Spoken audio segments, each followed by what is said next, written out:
मेरा भी उनके साथ जो है वो खड़े हुए हैं और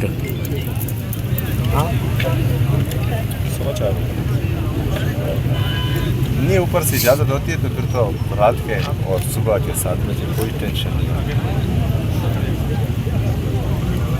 कि नहीं है इजाज़त। जैसे कोर्ट के ऑर्डर्स हो तो फिर तो जो है थोड़ी उनको कहें कि हमें पैसे नहीं दिया करें। कोर्ट के ऑर्डर्स तो जजेस के ऑर्डर्स होते हैं और 3 जजेस के एक का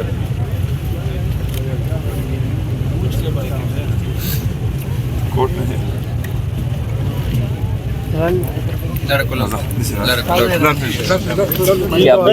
सोहेल अफरीदी साहब जो नीचे वाला आप